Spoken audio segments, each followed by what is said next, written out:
All right, then let me get my stuff.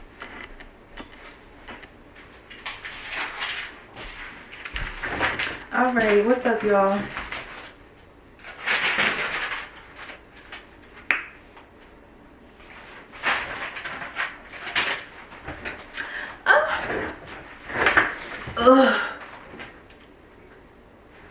Hey y'all, it's Lex, and I wanted to break down a little bit of a story. Y'all tell me if it's echoey because I'm in the bathroom, but y'all know I had to come back with another video, and I did a quick little beat for y'all with the head wrap. Y'all know the head wrap is on.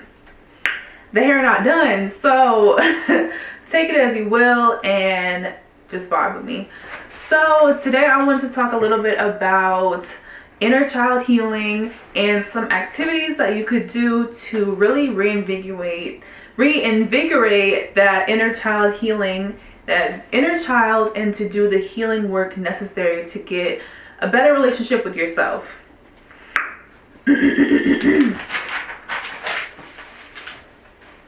So first, we have to understand what inner child healing is.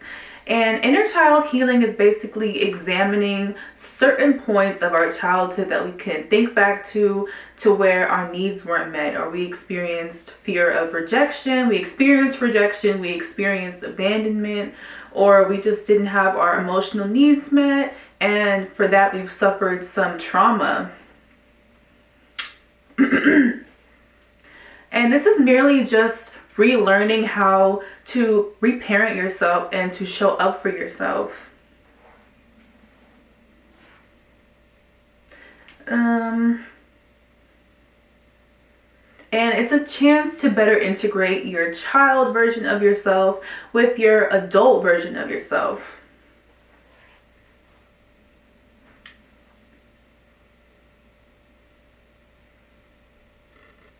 And we have the opportunity to be that caregiver or that parent that we wish we had. And it's our responsibility to heal those wounds.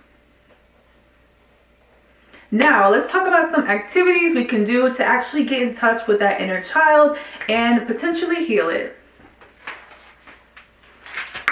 Number one, prioritize play. And this may look different for each different person. If you were someone that really loved arts and crafts as a kid and you kind of just stepped away from it, you're like, I'm not as good, I'm just not going to do it. No, you need to do it. You need to do whatever it is that you feel creatively is calling to you or pulling at you.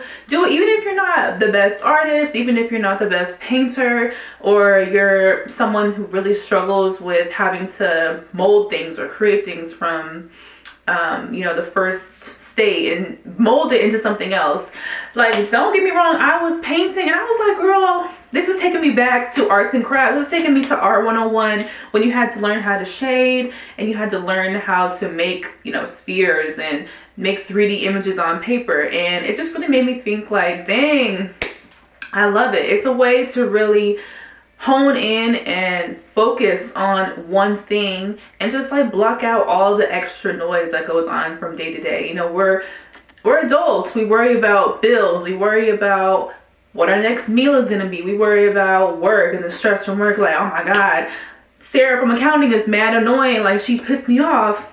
And all of that just clouds our mind and really takes us away from things that actually bring us joy, things that actually just make us feel good, right?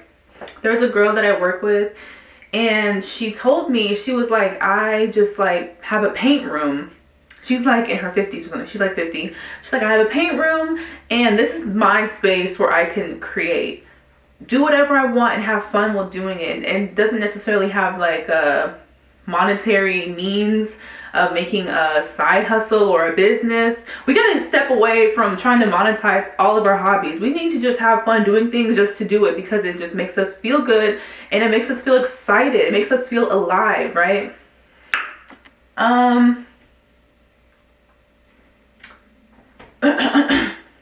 And this can look like painting. Like for me, I got this Lego set, the Lego bouquet set, and I got it for someone else.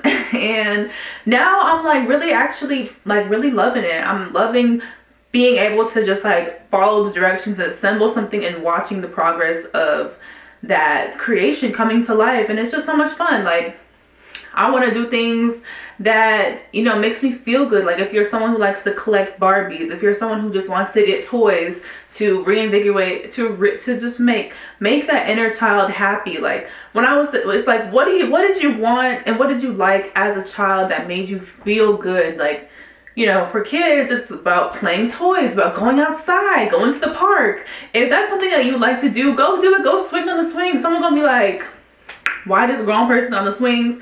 Girl, baby, pay them dust, because they don't know what you've been through and what you're getting through and how you're still here. So do whatever you want to make yourself feel good and tap into the inner spirit, okay? Number 2, write a letter. And what does this really mean? What can this look like? You know, when you're writing a letter, this can be to whomever. If you want to write a letter to your future self, if you want to write a letter to your past self, your younger you, little you, if you want to write a letter to a parent or a caregiver and just spew out all of your frustration, all of your qualms onto the paper, right?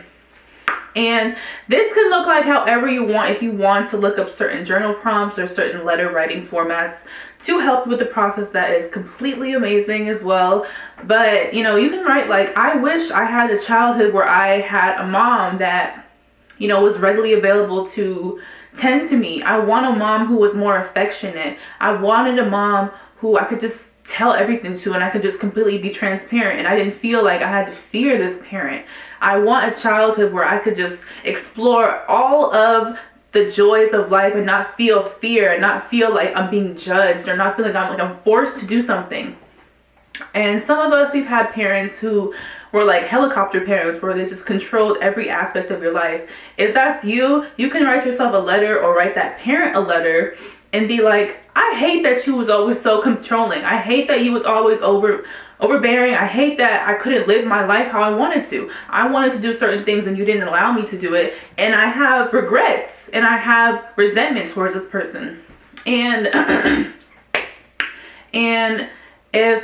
and you can write exactly how you want, exactly how you're feeling. If you feel like cursing, if you feel like being vulgar, if you feel like just being nasty and negative, put it on that paper, because you need to expel all those emotions and all of those feelings out of you so that you can allow yourself to feel and to get those emotions out and to then process them and then move forward with your life, because you don't want to always be getting stuck in the past or stuck on, oh my God, I want to do this thing, but I remember in my childhood I tried to do it and I wasn't good at it. Or I remember in my childhood I was scared to do something because my parents said I wasn't be able to do it. So in adulthood, now you have this preconceived notion in your subconscious that things that you're not comfortable with or you're unsure about, you're scared of it and you just flee from it. And this can translate into our friendships, our relationships, our jobs. This translates into everything in adulthood that is, you know, seemingly acceptable as an adult. It gets like warped and there's no ability to grow because you haven't grown from those wounds from childhood. So write that letter and let it go.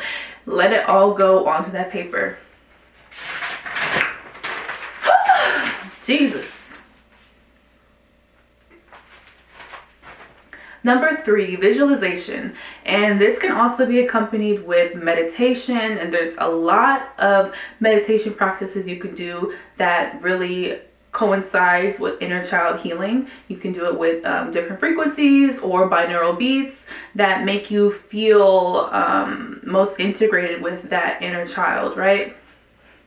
And if you are someone it's really hard to visualize, I would say like find pictures of yourself when you were a child, hang them up and like write little notes like you are beautiful, you are strong, you are protected.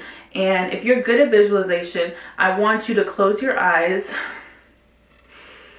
take a deep breath, and imagine little you. And imagine, you know, let your mind wander. And as you get more used to it, then you can add, you know, certain elements, right? So for me, when I first start, I think I try to visualize and I see little me, and we always want to have in your head, like, where is little you? Is little you in your room? Are you in the closet? Are you downstairs? Are you at the dinner table? What are you doing? What are you wearing?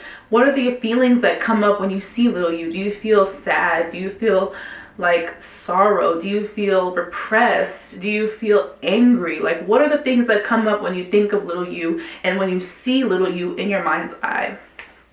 And it's also important to build a relationship with your inner child. And just like any relationship, it's going to take time to really blossom and to really get those points of closeness. For me, whenever I try to do visualization, I always try to visualize young me sitting down, and me now, older me, I'm coming in and I come in with a hug, and I just tell little me that I'm safe and I'm protected, I'm beautiful, I'm worthy, and just fully embrace that little version of you and fully embrace those parts of you that you didn't always love, that was because of things that happened in childhood. This is fully integrating all of the insecurities, your shadow side, your things that you hate about yourself, things that you're ashamed of, your shame, your guilt, everything all coincides and materializes in the trauma that we have to surpass and the trauma that we have to get through, right? Oh.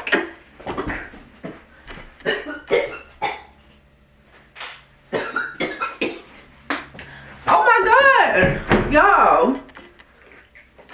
Oh my God. Why am I coughing up a storm? Hello? What? And I like to keep like little pictures of myself when I was younger, and I like to just put them all over my room or keep them in my wallet with me. So, or for me, I'm really trying to work on soothing and getting past my disorganized attachment style. So I know that whenever I feel anxious and I have those feelings come up and there's all this mind chatter and all this stuff going on, I have to be like, oh, okay, relax and hug myself. I like to hug myself because I love touch. I love closeness. I love feeling. I love all of that. So you have to give yourself that touch and that closeness that you wish you could have had as a kid. Like my mom, she's not like the most emotionally, driven person or the most affectionate person. And so I feel like in adulthood, I look out for that. I seek that in close relationships and friendships. I'm always a girl, like, let's hug it out. Give me a hug. In my relationships, I'm always on my person. I'm touching. I'm just very touchy feely, all of that. And I had to think, like, where did this come from? Like, where did this come from? And it just came from not getting that as a kid, and like I hug my dad and stuff, but it's different. It's different when you yearn it from different people and that materializes in your adulthood, right? So it's important that you acknowledge those feelings and give yourself that love and that caring. You give yourself that love and that closeness and that protection that you wish you would have had as a child. Whew. Okay, number 4, hold space. When you feel triggered, I want you to allow yourself to feel every single emotion and allow the emotions to come up and rise to the top. And I know that this is such a discomforting feeling and such an uncomfortable feeling, but this is going to allow you to be able to recognize what's going on with your body. Are you feeling nervous because you're going to go present a meeting? Are you feeling nervous because you're about to go meet your friend for lunch? Are you feeling anxious because you messed up at work and now you're having all of these things come up to you in your head? You're like, oh, you messed up, just like how you messed up everything, just like how you messed up in childhood. And you replay that rhetoric in your mind and it just plays out consciously in your real life. And it's so important for you to hold space and to be like, okay, I'm feeling really anxious right now. Let me give myself a brief moment to calm down, relax, breathe, and then make a decision and then move forward, right?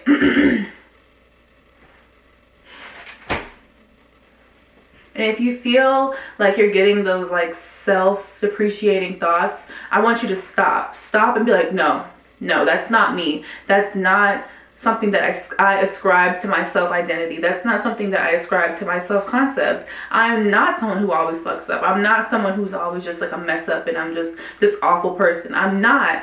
And you have to really fight and battle with those thoughts, and showing up for yourself and allowing yourself to hold space is going to be the number one thing to combat that.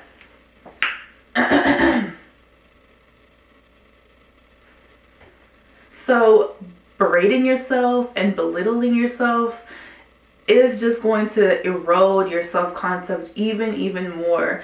Just like someone was talking bad about you in childhood, you don't want to do that to you and little you moving forward. In adulthood, you want to be your savior. You want to be your own superhero. You want to be your own mom that you wish you would have had. So, you know, if you're someone that, like, let's say you have a temper tantrum, and like, let's say in childhood you had a temper tantrum and your mom was so quick to be like, get over it, don't do that, don't do this, and she was just so quick for you to just get over your emotions. You weren't able to fully actualize and feel them and be able to just like process them, because sometimes we need those tantrums. Sometimes we have to be like, girl, I'm just I'm just not feeling it, and then the feelings, they flee, they fade, and you have to be like, okay, well, that was just a moment I had, and you have to allow yourself to have those moments and not try to repress them and not try to restrict yourself of feeling those emotions, because restricting and repressing and suppressing is the moment that you were like, that's what got you here. That's what got you here. That's what made you mess up. That's what made you self-sabotage, because you're constantly repressing and suppressing. You have to stop that. And allowing yourself to hold space and to communicate that you need to hold space is crucial, especially in relationships. Like I messed up in my relationship and I didn't allow myself to hold space for myself. And I looked to my partner to be like, oh, you have to be the one to say, oh, you need space right now. But that's not always up to your partner. You are responsible for your own feelings and your own reactions. So you have to be responsible for when you know you need to take a step back. You know you need to take a breather. You can be like, yo, this is a lot right now. I'm going to just go for a second because I don't want to blow up and I need to just calm down and breathe. And breathing, the breath work is key. Breath work is key. So remember, give yourself that time to hold space. Number 5, show up for yourself consistently. And this can vary. You know, it starts with little things, and the little things matters because the little things happen and then they lead to bigger things, right? So if you're someone that is like, girl, I want to start YouTube. Girl, I want to be an influencer. Girl, I want to be a bottle girl.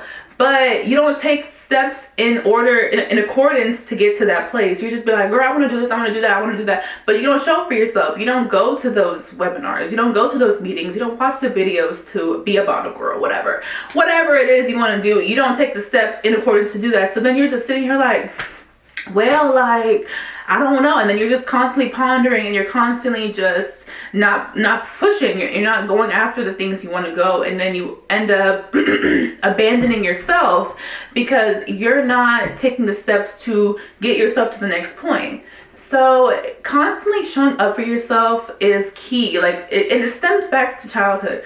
When did you start abandoning yourself? When did you start abandoning the things that you really want to do? Like for me, I know that I can recognize my self-abandonment when I was moving around a lot and I'm in these new environments. I'm with new people, I'm with different friends, and I want to fit in. So I'm not going to my practice that I need to. I'm cutting class, I'm skipping school to go hang out with these people because it's like, oh, well, this is what you're supposed to do. Like I'm with my friends, I'm doing, you know.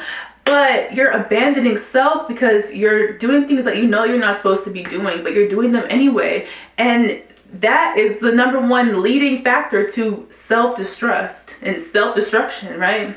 And not trusting self, because trust starts with you. We can't be looking to our partners to always be trustworthy and your friends to just, oh my God, you have to be loyal, you have to be this. But are you being that way to yourself? Are you giving that to yourself? And that's where you have to start. And it's a process, it's a journey. Like for me, learning these techniques and these activities to do is like, okay, yeah, I'm doing it, but you have to be consistent. You have to be very, very intentional and very, very forthcoming with these changes you're trying to implement in your life to make them a part of your habit, right?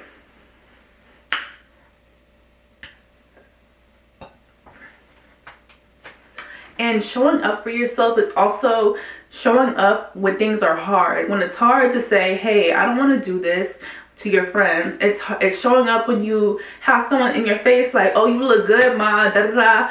And they're crossing your boundaries, but you still allow it because you're like, oh, well, this is okay. This is fine. But you know that you shouldn't be entertaining it because, you know, and in turn, you're building this distance between you and self when really they should be intertwined and it should be stuck like glue, okay? So understanding that you have to be the one to keep your own word and doing things that you love to do and say you're gonna do it builds that trust and builds that self-confidence, and it builds a better relationship with the inner child. Woo, y'all. Trying not to just like speak negativity over myself because, ciao. Sometimes you be your biggest op and you don't even understand how deep it gets. Like, this shit gets real, real deep. Like, it's crazy. Okay. And number 6, challenge yourself. And you could take it from me. I'm someone where I was just super like, oh, I'm not gonna do X, Y, Z because I don't want to look like I'm corny. I don't want to look like I'm, you know, I don't got everything together. Everything's not perfect. And I don't want to look like a loser because I'm trying to do something different. But girl, you need to slap that thought and get it out your head because, ooh, my scarf almost came off. But you need to like do things that challenge your own thinking, because the mind is such a powerful tool that sometimes your mind will tell you to do things that you do want to do, but it tells you all the worst case scenarios, right?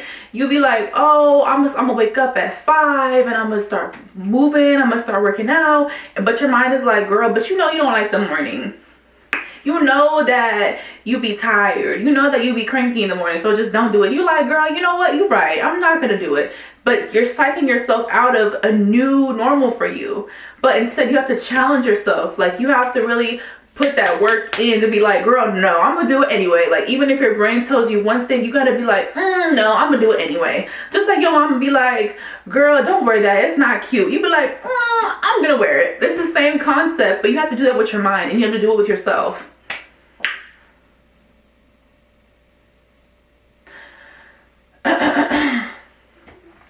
And we have to understand that sometimes what we want isn't necessarily what God wants for us, right? So I think in challenging ourselves, we have to also have a discernment about ourselves to be like, okay, this is the thing I want to do and I'm going after it. But if it doesn't feel right, understand that's your intuition to be like, okay, let me stop and figure out what's going on. Because I feel like in the society, it's always just go, go, go, go, go, go, go, go, go. But there's not a lot of reinforcement, or there's not a lot of talk about stillness. And sometimes we just need that stillness to be like, where do I need to go? What's the next step I need to take? And it's a challenge. And with staying still is a challenge in and of itself, right? So doing things that go against our mindset, doing things that shift our mindset to be like, you know what, girl? I may not be Beyonce, but I'm gonna sing. I'm gonna make songs. I may not be, Quincy Jones at composing music, but I'm gonna compose music because I'm curious about it. I want to do it. I want to try it. I may not be Maya Angelou, but I'm gonna make some poetry. I'm gonna make something shake. But only because you want to. You want to challenge yourself. You want to constantly be challenging yourself, because the worst thing you do is regress with mindset. You always want to progress and you always want to move forward. And that's something I'm trying to do, like making YouTube videos, making videos in general, getting myself out there, being comfortable in front of the camera, being comfortable with public speaking, because I'm someone where I be stuttering, but I have to be like, girl, that's okay. We got to work on that. And accepting those key parts of us that we were super, super insecure about, like insecure about looking like I'm trying, insecure about not having the nicest things, insecure about showing up and not having like the perfectly laid hair, the most money, like this and that. But you have to be okay and be content with that and work on it and accept yourself and love yourself, okay? So I just want to say this to future Alexis watching this in the future. Girl, you're a baddie. You're a bomb. Accept that you made a mistake and that you messed up this relationship, but have faith. Have faith that things might change around for you. Have faith that you're always going to be taken care of and you're always going to be worthy of more, worthy of love and worthy of self-love, right? So let me know if y'all want a little bit more video, if you guys want some more videos talking about inner child healing, some more activities that you can do. And let me know if y'all ever done some of these things and if it's tea or if it's if it improves your life and if you've seen a lot of progress. But this is another video, y'all. Comment, share, subscribe, do all those things. Bye.